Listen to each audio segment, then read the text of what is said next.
Irmãos queridos, nós vamos abrir a palavra de Deus no Evangelho de Jesus Cristo, conforme o relato de João, capítulo 4. João, capítulo 4.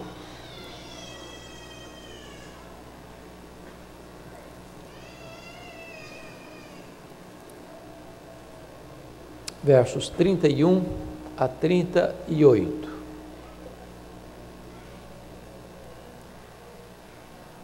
João 4, 31 a 38. Está escrito o seguinte: nesse ínterim os discípulos lhe rogavam, dizendo: Mestre, come. Mas ele lhes disse: uma comida tenho para comer, que vós não conheceis. Diziam então os discípulos uns aos outros: ter-lhe-ia porventura alguém trazido que comer? Disse-lhes Jesus: a minha comida consiste em fazer a vontade daquele que me enviou e realizar a sua obra. Não dizeis vós que ainda há 4 meses até a ceifa? Eu, porém, vos digo: erguei os olhos e vede os campos, pois já branquejam para a ceifa. O ceifeiro recebe desde já a recompensa em tesouro o seu fruto para a vida eterna. E dessarte se alegram tanto o ceifeiro, ou o semeador, como o ceifeiro. Pois no caso é verdadeiro ditado: um é o semeador e outro o ceifeiro. Eu vos enviei para ceifar o que não semeastes. Outros trabalharam e vós entrastes no seu trabalho. Amém. Eu quero conversar um pouco com os irmãos nesta noite sobre o tema evangelização, uma obra urgente e inacabada. Um grande congresso que reuniu liderança evangélica do mundo todo em Lausanne, na Suíça, sintetizou a missão da igreja da seguinte maneira: o propósito de Deus é o evangelho todo, por toda a igreja, a toda criatura em todo o mundo. O propósito de Deus é o evangelho todo, por toda a igreja, a toda criatura em todo o mundo. A visão de Deus é o mundo, o método de Deus é a igreja, e o tempo de Deus é agora. O Senhor Jesus Cristo está saindo da Judéia para a Galileia, e diz o Evangelho de João que era necessário a ele passar por Samaria. Havia outras rotas, essa rota era mais perigosa, era menos escolhida pelos peregrinos, mas Jesus necessariamente passou por Samaria porque tinha uma agenda estabelecida no céu: ter um encontro com a mulher samaritana no poço de Jacó e levar aquela mulher ao conhecimento da salvação e através dela alcançar toda uma cidade. Jesus nos ensina assim que a evangelização não é uma tarefa, não é um programa. A evangelização é um estilo de vida. E esse texto mostra para nós que, pelo fato de Jesus alcançar o coração daquela mulher, as portas de uma cidade inteira se abrem e muitas outras pessoas são salvas.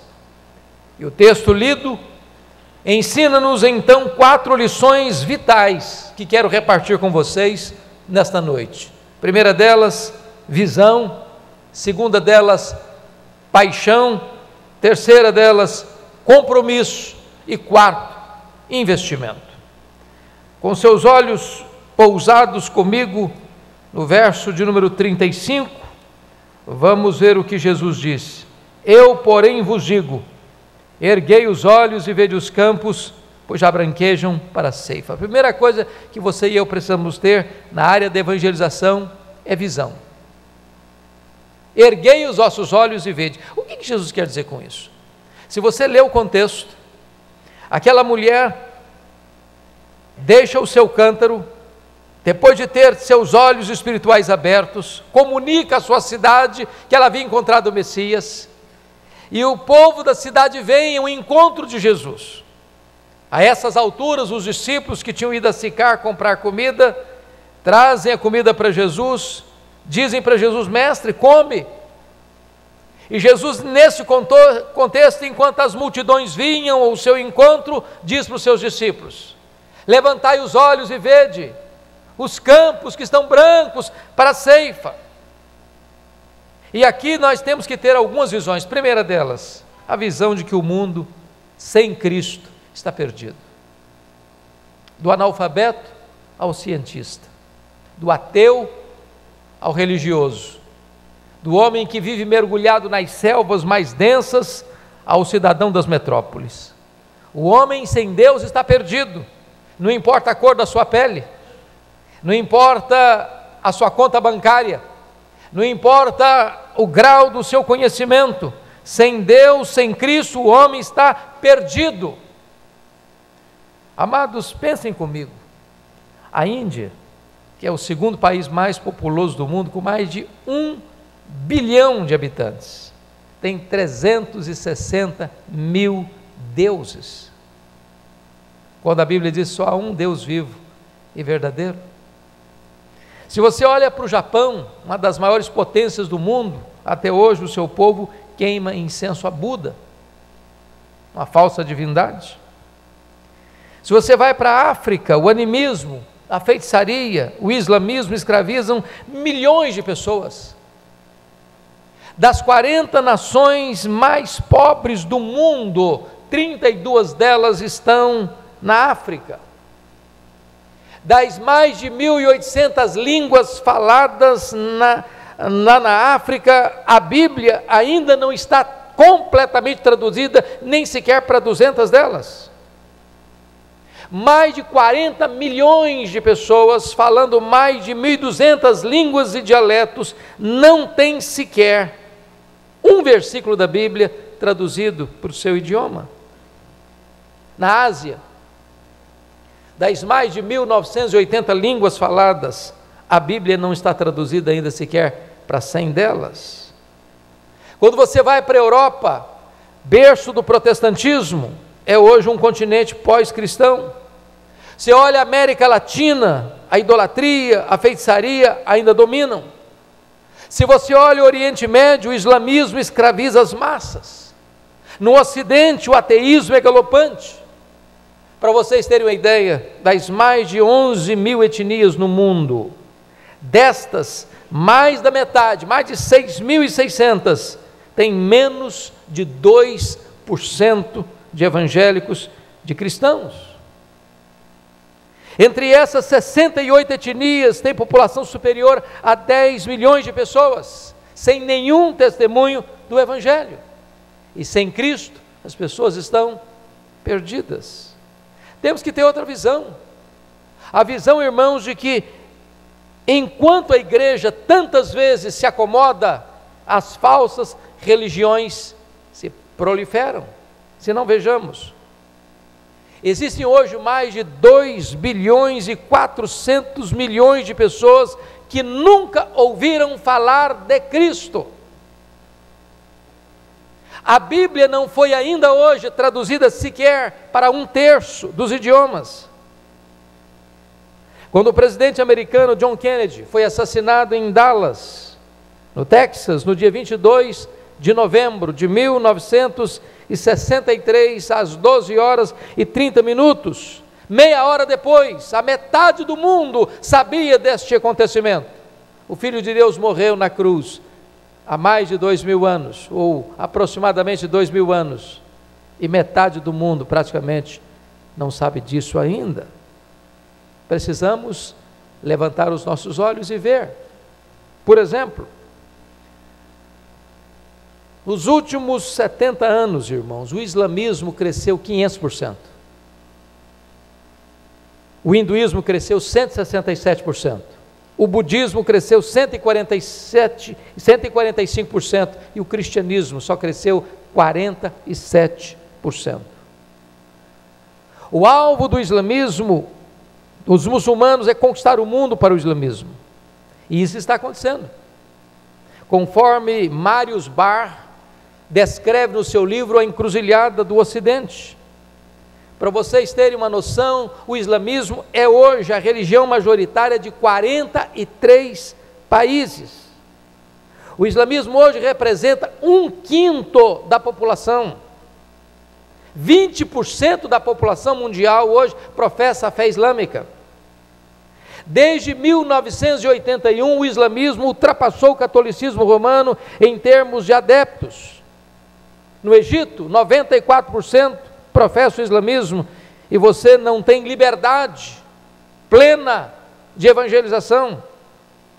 Na Arábia Saudita, hoje ouvimos um relato, testemunho tão pequeno, tão magro, tão ínfimo do evangelho. Na Europa, Suécia, França, Inglaterra, hoje o islamismo já é a segunda maior religião. Só na Alemanha tem mais de 2 milhões de seguidores do Islã. A revista Al Islã prevê que a Europa tornar-se-á islâmica dentro de algumas décadas. E um dos principais fatores é que as famílias ocidentais cada vez mais reduzem o número de filhos. A média é de 1,2, 1,5 filhos por família. As famílias islâmicas têm 7, 8, 10 filhos. Se nós não a percebermos, não se a Europa está sendo islamizada, mas o Ocidente está sendo islamizado também. Para vocês terem uma ideia, as ilhas britânicas têm mais de 1 milhão de muçulmanos, com mais de 1.200 mesquitas. Na Inglaterra, berço do protestantismo, onde aconteceram tantos reavivamentos, hoje nós não temos 4% de evangélicos frequentando a igreja, e os templos evangélicos estão sendo vendidos e transformados em museus, em boates, em bares e em mesquitas. Na antiga Iugoslávia, foram construídas mais de 600 mesquitas depois da Segunda Guerra Mundial. Na Holanda, depois de 1960, os cristãos não frequentam mais as igrejas, e mesquitas e mais mesquitas estão sendo erguidas. Só nos Estados Unidos há mais de 3 milhões de muçulmanos, e eles investem mais em missões da obra islâmica só na América do que toda a igreja cristã investe no restante do mundo. Precisamos levantar os nossos olhos e ver que os campos estão brancos para a ceifa. Enquanto a igreja dorme, as falsas religiões se proliferam. Se você perceber, uma das acusações contra o cristianismo é que no tempo pós-guerra a igreja protestante foi acusada apenas de ensinar o povo a ler, mas não lhe deu a palavra de Deus. As testemunhas de Jeová, com todas as suas heresias, negando os pilares das doutrinas cristãs, é que distribuíram para essas pessoas a literatura. Precisamos levantar os nossos olhos e ver os campos estão brancos para a ceifa. Segunda coisa que nós precisamos ter, irmãos, é paixão. Deixa eu dizer uma coisa para vocês. A falta de evangelismo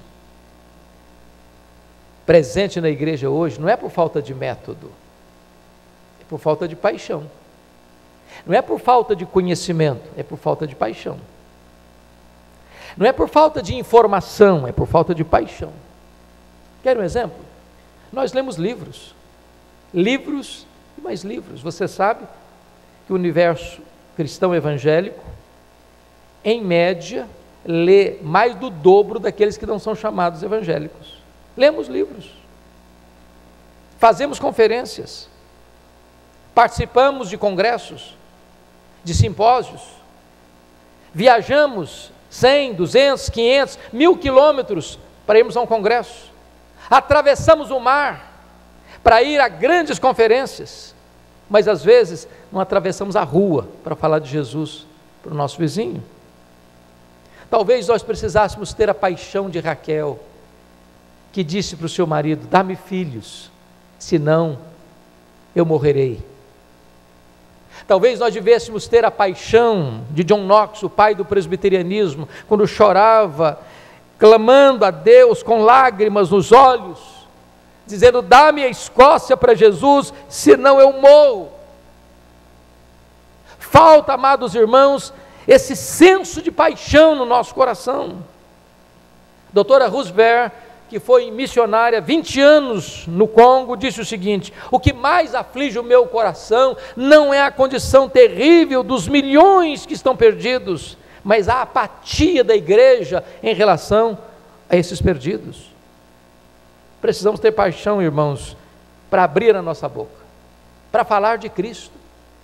Não é o seu método, não é o seu conhecimento, é o poder do Evangelho, é o poder da palavra do Deus vivo. Este poder é o poder de Deus para a salvação, e eu estou absolutamente seguro de que todos nós que aqui estamos, temos conhecimento suficiente para levar uma pessoa a Cristo. Abra sua boca, abra sua boca, fale desse nome, fale do Evangelho, anuncie as boas novas. Talvez você argumente: bom, mas meu conhecimento é pequeno, eu sou neófito, eu comecei a vida cristã agora, eu sei pouco da Bíblia, eu sou tímido para falar. Mas deixa eu dizer uma coisa para você, isso tocou profundamente o meu coração. Quando o Bob Pearson estava visitando um leprosário na Ásia, ele foi informado de que havia uma pessoa ali que estava no seu estágio mais avançado da doença. A lepra havia devastado completamente o seu corpo. Não havia mais dedos, não havia mais cartilagens. Ele estava deformado, seus dentes haviam caído, praticamente a cegueira devastara seus olhos. Ele não conseguia enxergar, ouvir direito. Mas esse homem, nesse estado deplorável, quando alguém entrava no seu quarto, onde ele estava naquela situação tão crítica, aquele homem não deixava de testemunhar do que Cristo fizera na vida dele, de como Cristo alcançara o coração dele, mesmo na tragédia daquela doença tão devastadora. E Bob Pearson conta que quando ele entrou no quarto, aquele homem se esforça para ficar sobre os seus cotovelos, e aquele homem então abre um largo sorriso sem dentes, e ergue um cotoco de dedo para o céu, e apenas com esse gesto, aquele homem apontava para aquele que lhe dera salvação e vida eterna. Talvez você tenha saúde, você tem inteligência, você tem conhecimento, você tem a única mensagem que pode trazer esperança para o perdido. Não sonegue às pessoas esta mensagem da salvação. Abra sua boca e permita que o poder do Espírito Santo de Deus tome você, revista você, use você, para que você testemunhe deste nome, que é o nome todo-poderoso, o nome de Jesus Cristo, nosso Senhor. Mas há uma terceira coisa que eu gostaria de compartilhar com você, porque quando trouxeram para Jesus o alimento, está dito no verso 34, Jesus respondeu: a minha comida consiste em fazer a vontade daquele que me enviou e realizar a sua obra. Isso é paixão, irmãos, isso é urgência, isso é urgência. Mas há uma terceira coisa aqui, além da paixão, e a terceira coisa é compromisso. Volte os olhos comigo para o verso 35, por gentileza. Eu, porém, vos digo: erguei os olhos e vede os campos, pois já branquejam para a ceifa. Veja o verso 38, eu vos enviei para ceifar o que não semeastes, outros trabalharam e vós entrastes no seu trabalho.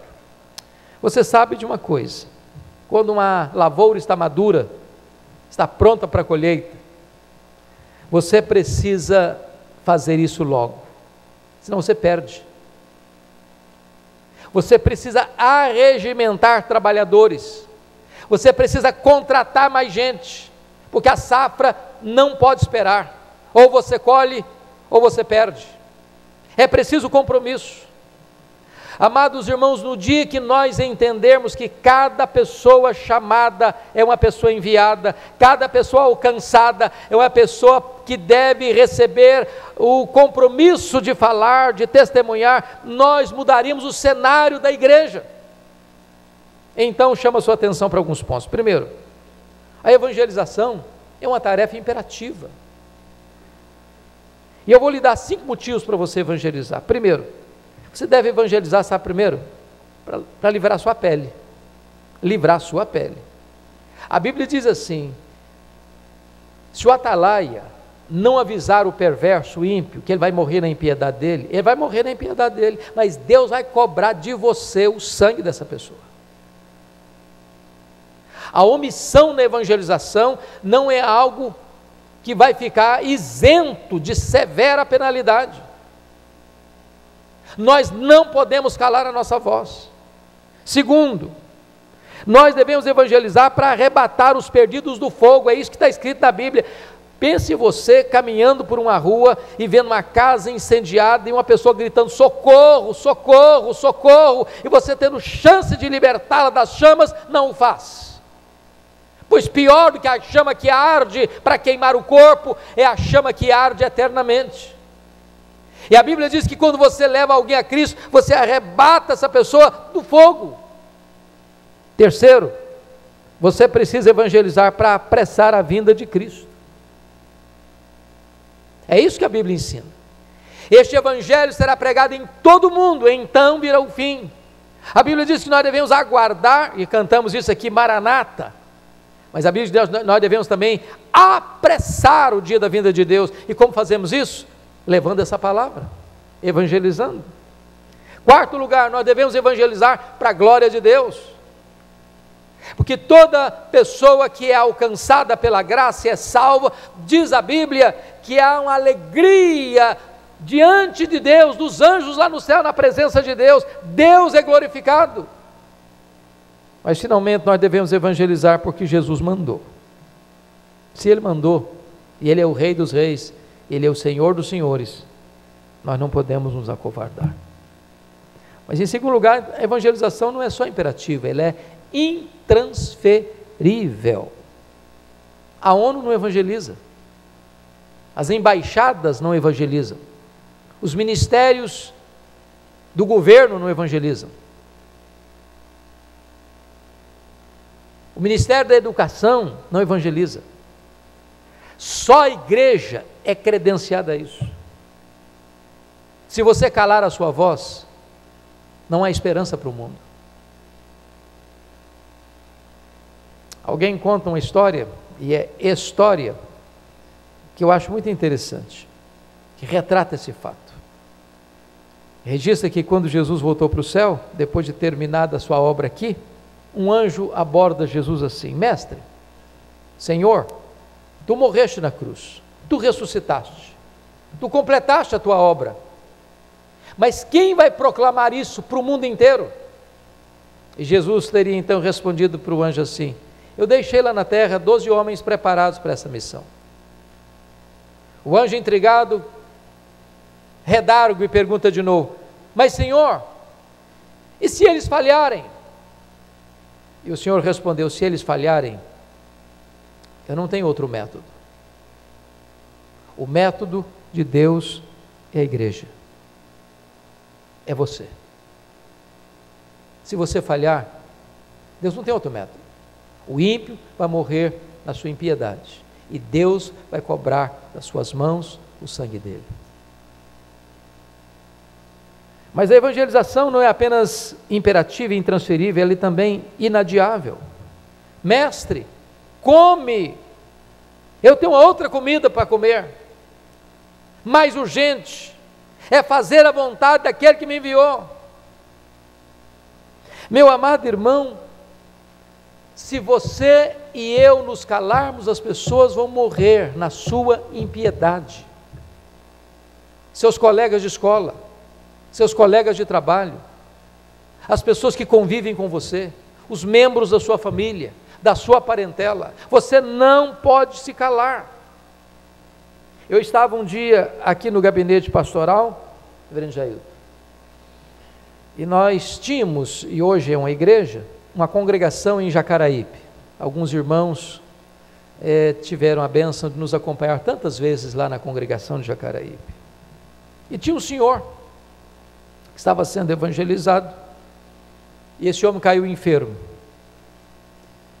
E um dia a esposa dele me ligou, com um senso de urgência, e disse: pastor, meu marido está morrendo, e ele está muito aflito, está muito angustiado, e ele disse que precisa conversar com o senhor com muita urgência. Eu pedi licença à pessoa que eu estava atendendo, saí imediatamente, fui na máxima velocidade que eu podia. Quando eu estacionei o carro na frente da casa, a mulher saiu chorando, disse: pastor, o senhor chegou tarde demais, meu marido acabou de morrer e não falou com o senhor. Eu senti muito mal naquele dia, me deu uma dor profunda no coração, a sensação de chegar tarde demais. Hoje Deus está dando uma oportunidade para você, falar de Jesus para a sua família, para os seus colegas, para os seus amigos, para as pessoas que trabalham com você. Essa é uma obra inadiável, e nós não podemos calar a nossa voz. Mas em último lugar, irmãos, a evangelização exige investimentos.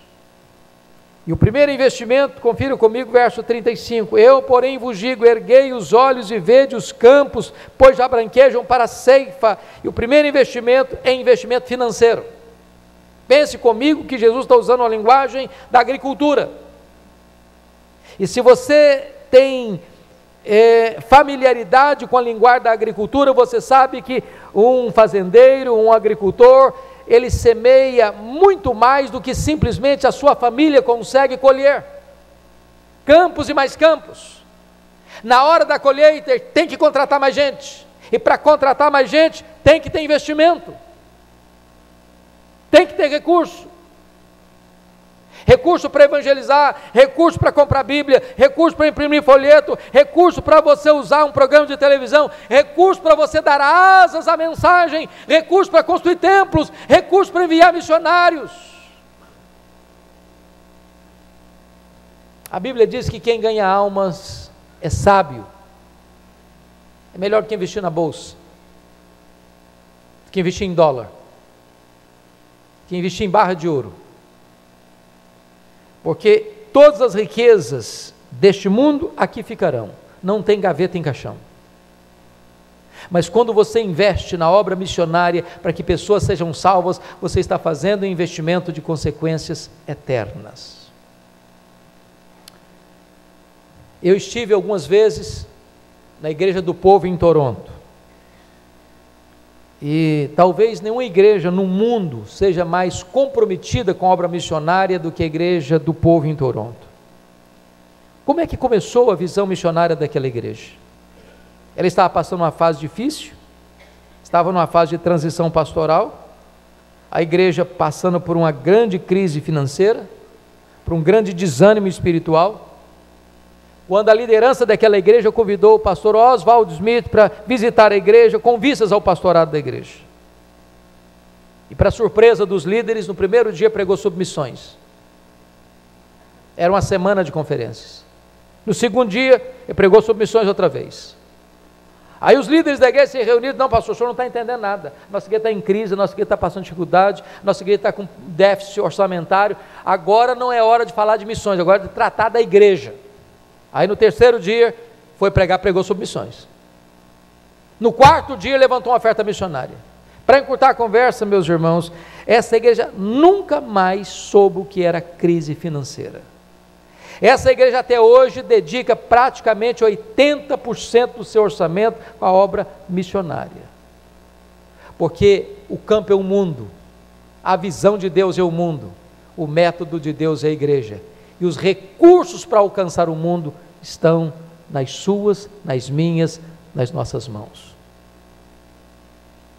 Mas Notem vocês que não é apenas recursos financeiros, porque você pode argumentar, mas eu tenho pouco. Isso me leva a pensar nos morávios, lá da Alemanha. Eles eram pobres, mas cada 18 moravianos sustentavam um missionário fora da Alemanha. Às vezes eles eram tão pobres que não tinham dinheiro para mandar. Eles se vendiam como escravos para comprar só a passagem de ida para os povos mais longínquos da terra, para dedicar o resto dos seus dias entre aqueles povos, para levar a eles a esperança do Evangelho. É preciso investimento financeiro para fazer a obra de Deus avançar. Mas em segundo lugar, irmãos, não basta investimento de recursos financeiros, é preciso investimento de vida. É preciso de ceifeiros, é preciso de trabalhadores, é preciso de gente que se levante. E eu gostaria de desafiar você hoje, irmão, sabe por quê? 95% dos crentes nunca levaram uma pessoa a Cristo.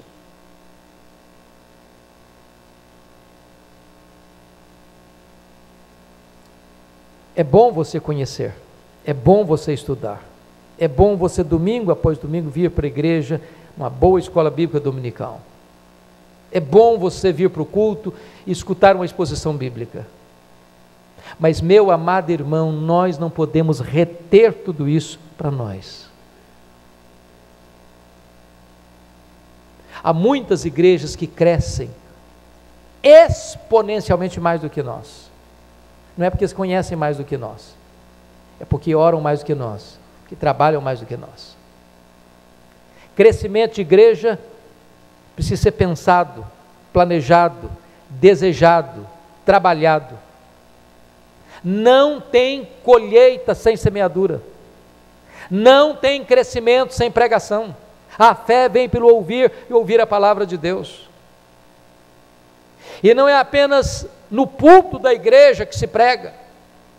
Nós não podemos fazer desses bancos e dessas paredes o ambiente mais evangelizado dessa cidade. Nós precisamos sair pelas ruas, pelos becos, pelas praças, pelas escolas, pelos hospitais, por todo canto, por todo lado, levando essa mensagem.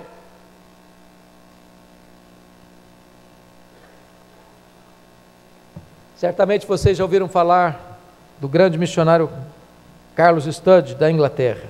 Ele era um grande esportista, famoso, rico, conhecido. Quando ele teve um encontro com Jesus, e ele resolveu abrir mão de toda a sua riqueza, de toda a sua fama, de todo o seu sucesso, e ir para a Índia, depois ir para a África, para pregar o Evangelho. E um dia alguém se aproxima dele e disse: mas não é sacrifício demais você abrir mão de todo o sucesso, de toda a riqueza, para ser missionário? E ele respondeu: se Jesus Cristo é Deus, e Ele deu a sua vida por mim, nenhum sacrifício é grande demais que eu possa fazer por Ele. Dedicação de vida. O missionário presbiteriano Alexander Duff saiu da Escócia e foi para a Índia, vários anos na Índia, pregando, discipulando, levando pessoas a Cristo. Já estava velho, adoentado, e ele então assumiu um propósito: eu vou voltar para a Escócia, vou pregar nas igrejas, vou fazer conferências, vou reunir jovens, vou desafiá-los a se levantarem para a obra missionária. Então Alexander Duff estava numa grande assembleia de jovens presbiterianos, pregou para eles, desafiou-os à obra missionária. E quando ele fez o apelo para que aqueles moços se levantassem, nenhum deles atendeu o apelo, nenhum deles. O velho missionário presbiteriano ficou tão angustiado e aflito, que ele teve uma sensação de desmaio no púlpito. Os médicos ali presentes correram com ele para uma sala contígua ao templo, ao púlpito, massagearam-lhe o peito. Quando ele voltou à sua lucidez, ele disse: eu preciso voltar para o púlpito. Disseram, não, o senhor não pode voltar, o senhor está muito emocionado, é muito arriscado. Eu não terminei meu sermão, eu não terminei meu apelo, eu preciso voltar. Levaram-no de volta ao púlpito. E ele então se dirigiu àqueles moços assim: se a rainha da Escócia convidasse vocês para irem a qualquer lugar do mundo como embaixadores, vocês iriam, e iriam com orgulho. O Rei dos Reis, o Senhor dos Senhores, conclama vocês para irem, e vocês não querem ir, pois irei eu, já velho, cansado, doente, morrerei às margens do Ganges. Pelo menos aquele povo saberá que alguém os amou e se dispôs a levar-lhes o Evangelho. Diante desse apelo, dezenas de jovens se levantaram e disseram: eis-me aqui, estou pronto para ir. Eu era um jovem de 19 anos,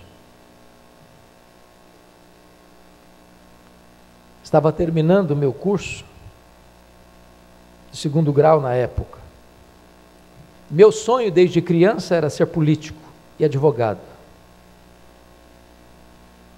E um dia eu conversava com um presbítero, o presbítero José Scherrer, em Nova Venécia, dizendo para ele assim: depois que eu me tornar um advogado, depois que eu entrar na política e realizar meus sonhos, então eu quero me dedicar a estudar mais a Bíblia, ir para um seminário, me preparar para pregar o Evangelho. Aquele veterano presbítero, usado por Deus, botou o dedo no meu nariz e disse assim: você está querendo dar a sobra para Deus. Deus quer você agora. Deus quer a sua juventude. Deus quer o seu vigor. Deus quer a sua inteligência. Deus quer você hoje. E aquela palavra entrou como uma flecha no meu coração. E eu saí daquele local, da casa dele, completamente convencido de que Deus me chamava naquele momento para ser um pastor, para ser um pregador do Evangelho.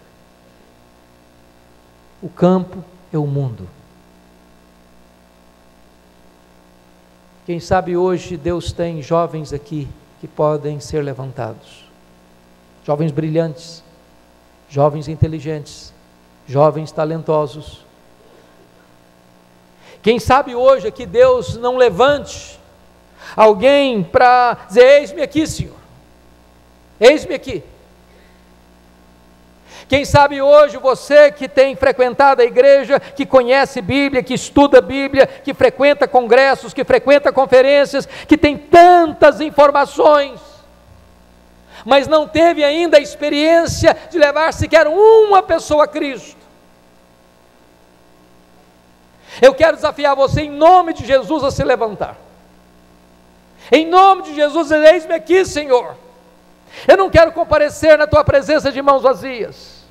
Eu não quero ser estéril espiritualmente. Eu não quero ser covarde. Eu não quero me omitir. Eu não quero me acovardar. Eis-me aqui, Senhor. E eu quero terminar a minha fala lembrando a vocês um célebre sermão pregado por John Haggai em Singapura, no término daquela conferência, no dia 15 de novembro de 1981. Mais de 2.000 pessoas, mais de 2.000 líderes, de vários lugares do mundo, e ele se dirigiu a eles assim: com a ajuda de Deus, nós evangelizaremos em todas as cidades, em todas as vilas, em todos os ermos, evangelizaremos no púlpito, evangelizaremos na imprensa, evangelizaremos pelos meios eletrônicos, evangelizaremos no palco, evangelizaremos fora do templo e dentro do templo, evangelizaremos em liberdade, evangelizaremos em prisões, evangelizaremos em saúde, evangelizaremos doentes, evangelizaremos no trabalho, evangelizaremos no lazer, evangelizaremos nos salões dos governantes e nas enfermarias dos hospitais. Diremos que Deus nos enviou o seu Filho como seu pão para a nossa fome, como sua água para a nossa sede, como a sua luz para as nossas trevas, como sua paz para a nossa angústia, como a sua plenitude para o nosso vazio, como sua salvação para o nosso pecado, nós evangelizaremos. Que Deus nos ajude.